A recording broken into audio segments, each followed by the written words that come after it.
acheter une maille serrée, un granit et c'est parti. C'est pas compliqué, on va y arriver avec nos mamies. Un microchip. Bonjour à tous, j'espère que vous allez bien. On se retrouve aujourd'hui pour un nouveau pas à pas de ce pull col en V qui, vous allez voir, est très facile à faire. Notre projet est le suivant, c'est donc, comme vous avez pu le voir, un pull col en V. Et on va faire notre chaînette ici. Elle passe par derrière et elle vient là. Donc ça, c'est le début de la chaînette et ça, c'est la fin de la chaînette.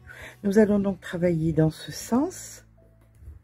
Nous allons travailler en demi-bride brin arrière pour donner un effet de côte. D'accord. Alors pour ça, il va falloir que vous déterminiez bien évidemment quelle est la circonférence la plus large de votre corps, soit par exemple les épaules, soit la poitrine, la taille ou encore les hanches. Quand vous avez déterminé la partie la plus large, vous allez la diviser donc par 2 et vous allez savoir ainsi, bien évidemment, vous rajoutez quelques centimètres pour les anses. Une fois que vous l'aurez divisé par 2, vous aurez la longueur que vous allez faire, la hauteur de votre ouvrage. D'accord? Alors, comme c'est qu'un grand pan qui part d'un côté à l'autre, bien évidemment, vous aurez préalablement décidé de la hauteur de cette chaînette pour faire la hauteur de votre ouvrage. Alors, ça peut être 50, ça peut être 60, ça peut être 70, ça peut être même ça peut devenir une robe. Ça sera à vous de voir. La chaînette correspondra à la hauteur multipliée par 2. Si vous voulez 60, et bien vous faites 120 de chaînette. Si vous voulez 70, vous faites 140. Si vous voulez que 50, vous faites que 100 cm. J'espère que j'étais cohérente. On ira faire ensuite les manches. Les manches, on va les faire à plat. On va commencer ici. Donc les manches, on va commencer comme ceci, par le poignet. Et nous allons partir donc comme un cône, en faisant des augmentations, et nous viendrons les coudre. Ensuite, on pliera bien évidemment la manche en deux et on viendra la coudre dessous et tout autour de l'épaule pour ajouter à l'ouvrage. Vous allez voir, c'est vraiment pas compliqué. Donc, pour ma part, je vais commencer par une chaînette de 120 cm puisque je veux que mon ouvrage mesure 60. C'est parti. On se retrouve donc quand on a la chaînette de 120 cm. Donc voilà, une fois que vous avez fait la hauteur de votre chaînette, vous rajoutez deux mailles en plus et là vous allez venir faire de la demi-bride sur la totalité de la chaînette. Voilà, vous voyez, pas bien compliqué, uniquement que de la demi-bride. Et on se retrouve une fois qu'on a fait tout notre rang en demi-bride. À de suite. Voilà, une fois notre longueur faite, on va venir faire 2 mailles en l'air, on tourne le travail et ça va être sur tous les rangs et ce jusqu'à la moitié de votre ouvrage. Disons que si vous aviez choisi de faire un ouvrage qui faisait 60 cm de large, à 30 vous allez vous arrêter et on va faire le col, d'accord? Donc ce que vous allez faire jusqu'au 30 et après aussi, bien évidemment, c'est donc faire 2 mailles en l'air à chaque fin de rang. Et là maintenant nous allons travailler des demi-brides mais uniquement avec le brin arrière, vous voyez, comme ceci. Regardez, vous voyez, vous avez, ça forme une boucle, mais vous travaillez uniquement avec le brin arrière. Et vous allez le faire donc sur la demi largeur que vous avez prévu de faire. Comme je vous ai dit, là par exemple pour 60 cm, à 30 cm on se retrouve, d'accord? Allez, à de suite.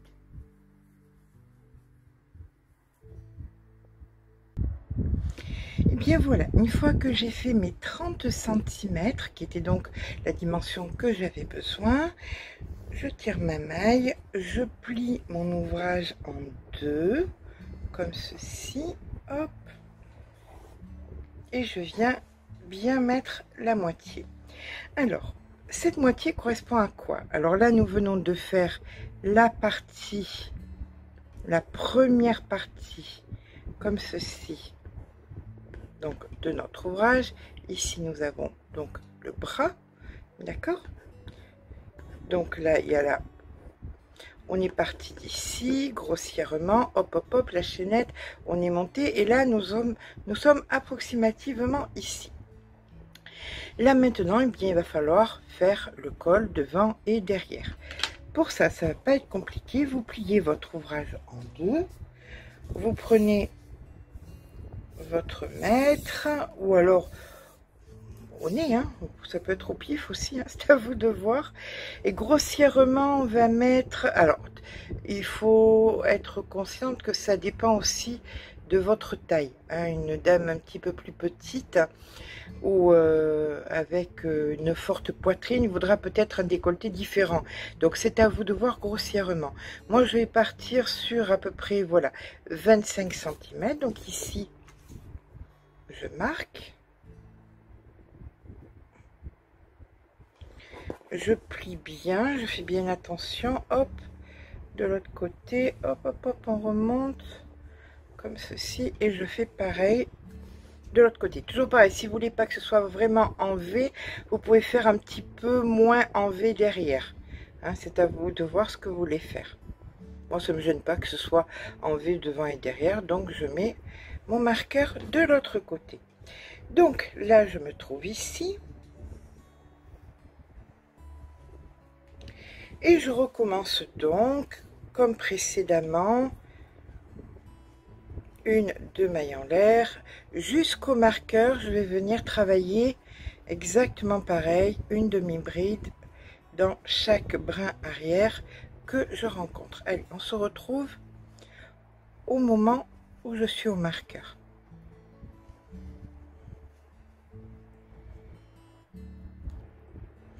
Voilà, lorsque nous arrivons donc au marqueur, ce que nous allons faire, c'est venir compter les mailles du marqueur au marqueur.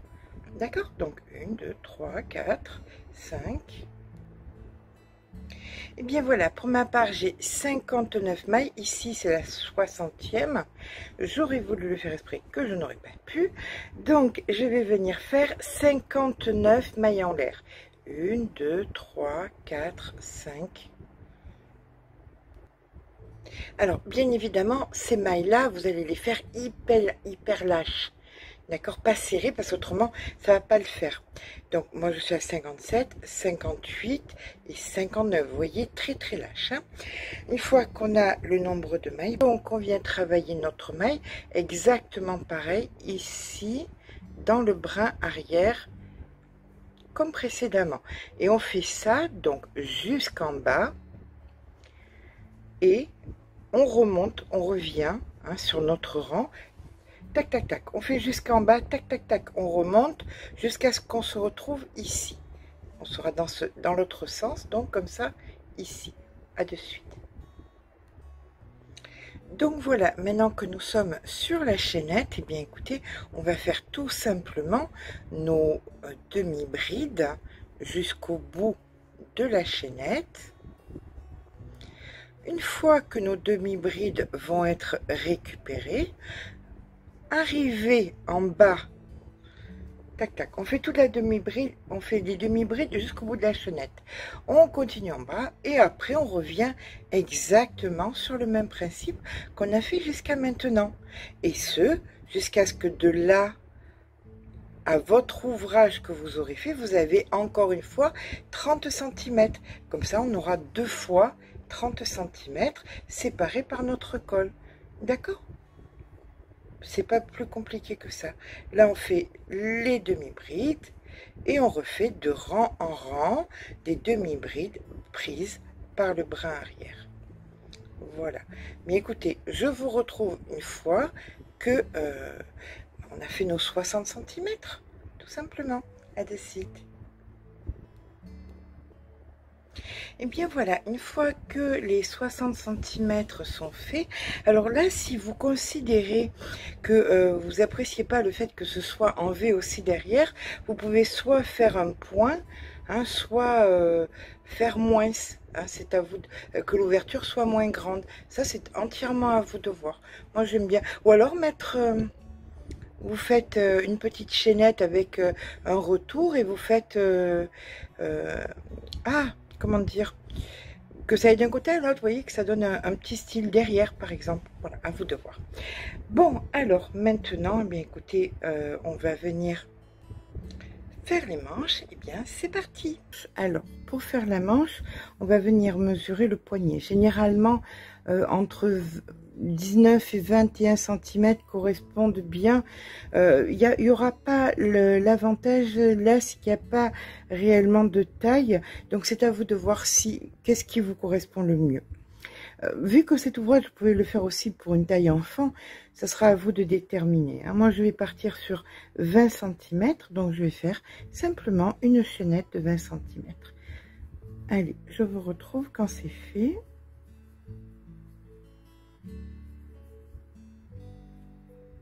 Donc voilà, une fois les 20 cm faits, on va venir faire donc un premier rang. On va rajouter donc 2 mailles d'abord. 1 et 2, et là on va faire un rang en demi-bride. On va faire dans le même style que le corps de l'ouvrage, de façon à ce que ça se dépareille pas, hein, et qu'on soit dans le même sens surtout. Ça, c'est l'important. Allez, on se retrouve en fin de rang avec notre rang de demi-bride. On fait 2 mailles en l'air, 1, 2, et là on va venir faire un rang exactement pareil, mais comme pour le corps de l'ouvrage, uniquement dans le brin arrière. Donc on se retrouve à la fin du rang en ayant travaillé tout notre rang en brin arrière. Et là, nous allons commencer les augmentations. Et nous allons les faire un rang sur 3. Un rang sur 3, on va faire une augmentation devant et une augmentation derrière. 2 rangs normaux, augmentation devant, augmentation derrière. D'accord? Allez, c'est parti. Donc, on commence à faire 2 mailles en l'air. 1, 2, on tourne le travail. Et là, bien évidemment, on va continuer à travailler dans les brins arrière. Donc, notre augmentation, on l'a fait dans le brin arrière. Donc, 2 demi-brides dans la première maille, et là on continue à faire nos demi-brides normales jusqu'à ce qu'on arrive en fin de rang où nous ferons sur la dernière maille aussi une augmentation. Ok, allez, je vous rejoins à la fin du rang.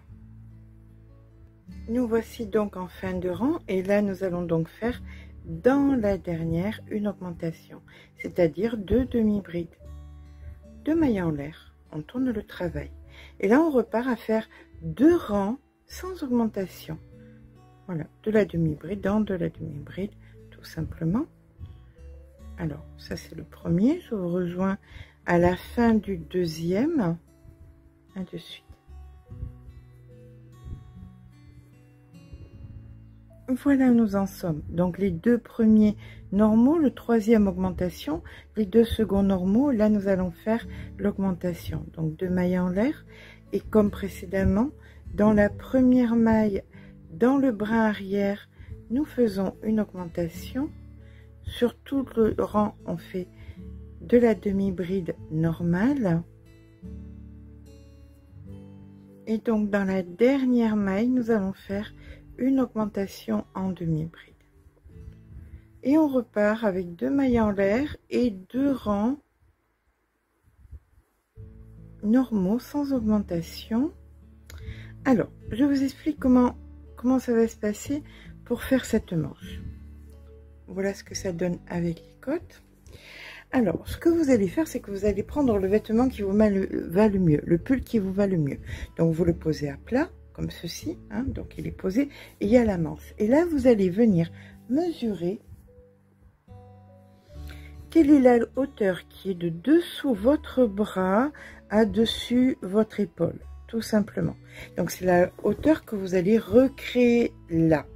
Donc vous allez continuer à faire ça, un rang sur 3 des augmentations, jusqu'à ce que vous atteigniez la grandeur une fois que vous le pliez en deux, la grandeur équivalente à votre pull où vous êtes le plus confortable. D'accord?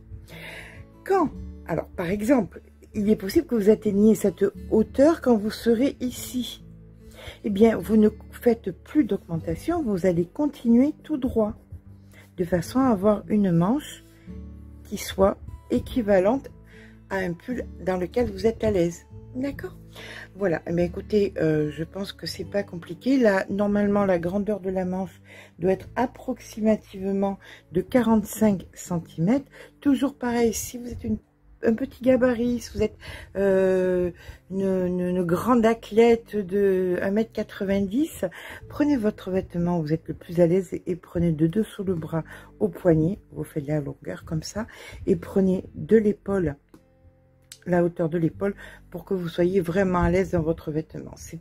Le problème, c'est que je vais vous donner par rapport à un fil, mais vous allez certainement le travailler peut-être dans un autre fil, puisque ça s'adapte à tous les fils en fait. Alors si vous le travaillez en 3, ça sera pas pareil, il n'y aura pas le même nombre et de mailles et de rangs que si vous le travaillez avec de la Emma.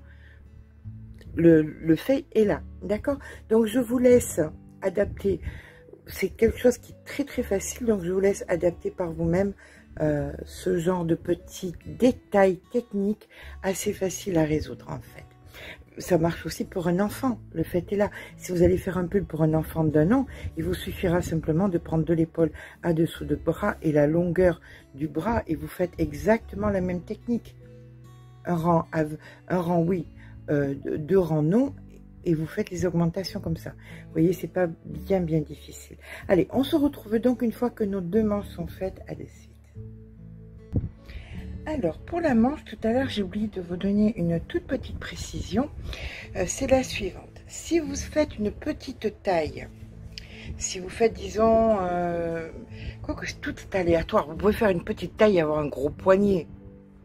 Avoir des gros os, hein, qu'on soit d'accord. Alors, si vous avez des petits os, on va dire, vous partez, comme je viens de vous l'expliquer au début de la manche, avec une vingtaine de centimètres. Mais maintenant, si vous avez des gros os, tout simplement, vous partez sur 25 centimètres. Je vous ai fait les 2 manches de façon à ce que vous voyez la différence. Là, on est sur un poignet à la Imogen, hein, sur une taille 34-36.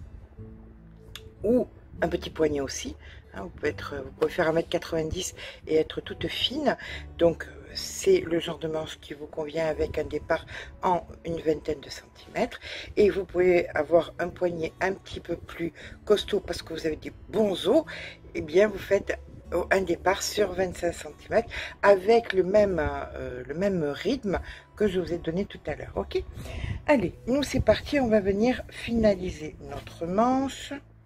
Voilà, donc on va la plier, ni plus ni moins, et on va venir la coudre. Toc, toc, toc, toc, tout dessous comme ça. Donc, on vient mettre bord à bord. Voilà, alors on vérifie bien. On sait que ça va être à l'intérieur. Hein. Vous voyez, par exemple, moi j'ai fait un raccord ici. Donc ça, je sais que je vais le mettre à l'intérieur de la manche. C'est pour ça que je pars d'ici. Bien, écoutez, pas compliqué, on va venir joindre les 2 bords de la manche d'en haut jusqu'en bas. Voilà, on se retrouve quand on a fait les 2 manches, quand on a cousu nos 2 manches. Voilà, et bien de suite. Et bien voilà, une fois que les 2 manches sont cousues, on va venir les mettre sur notre ouvrage. Alors. Voilà. On va venir d'abord déterminer. Alors, on met le bas avec le bas, on remonte, on récupère la manche. Comme ceci, on pense bien à mettre la couture dessous. Voilà. Comme ceci. On détermine où est-ce que ça va se positionner. Donc là, on vient mettre, hop, un marqueur.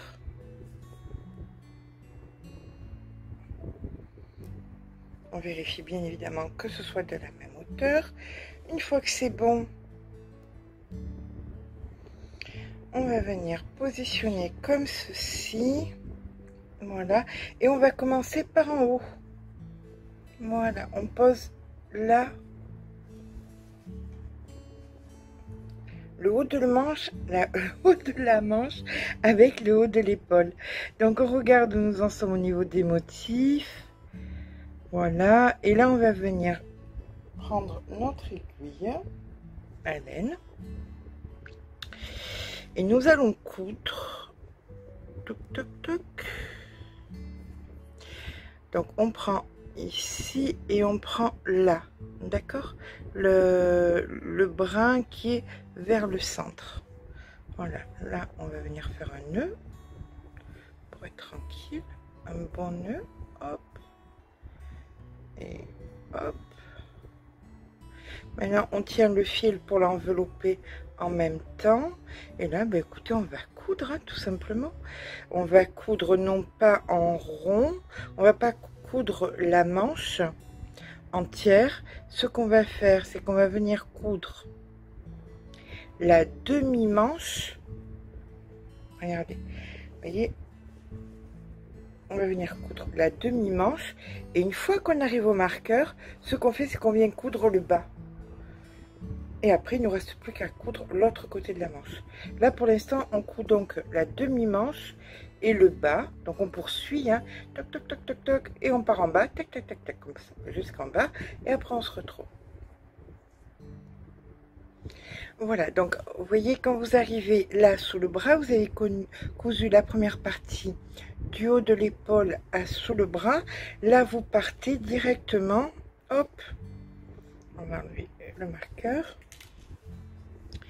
Là, vous partez directement, comme ceci, sur la longueur, sur votre longueur d'ouvrage. D'accord? Sur toute la longueur jusqu'en bas. Allez, on y va, on se retrouve après. Alors, pour donner un petit peu d'originalité, on va pas appeler ça non plus trop d'originalité, mais pour donner un petit côté un petit peu différent, je vais laisser les à peu près une dizaine de centimètres, une dizaine, on va dire 8 centimètres, non cousus. Hein, ça donnera un petit air un petit peu différent à notre ouvrage. Voilà. Allez, on fait le nœud, on rentre le fil. Et je retrouve en haut pour la couture de l'autre partie de la manche. Voilà. Donc, c'est cousu. Hein, pas vraiment jusqu'en bas. Là, maintenant, eh bien, il reste l'autre morceau du haut de l'épaule jusqu'en bas de l'épaule. Écoutez, on se repositionne encore une fois. Hop, comme ceci. Et on repart à coudre notre autre partie de manche. Ce qui est très bien, ça va renforcer encore plus l'épaule. Comme tout à l'heure, un bon nœud. Hop là. On rentre le fil en même temps. Et on finit comme ça la dernière partie de manche. Je vous laisse faire la seconde manche et nous nous retrouvons une fois que les deux manches sont cousues. À de suite. Et bien voilà, notre gros pull avec col en V, manche bien confortable est à présent terminé. Voilà, comme vous voyez, on voit quasiment pas la différence. Et sous le bras, c'est pareil, hein, ça se fait de façon assez naturelle. Vous voyez, on voit quasiment pas la couture. Bien écoutez, je vais vous faire des photos parce que là, bien évidemment, vous voyez pas grand chose. J'espère que ce petit pas à pas vous aura plu. Si c'est le cas, n'hésitez pas à laisser un petit pouce en l'air parce que ça fait toujours plaisir. Mais surtout, abonnez-vous. Je vous fais de gros bisous et je vous dis à très vite.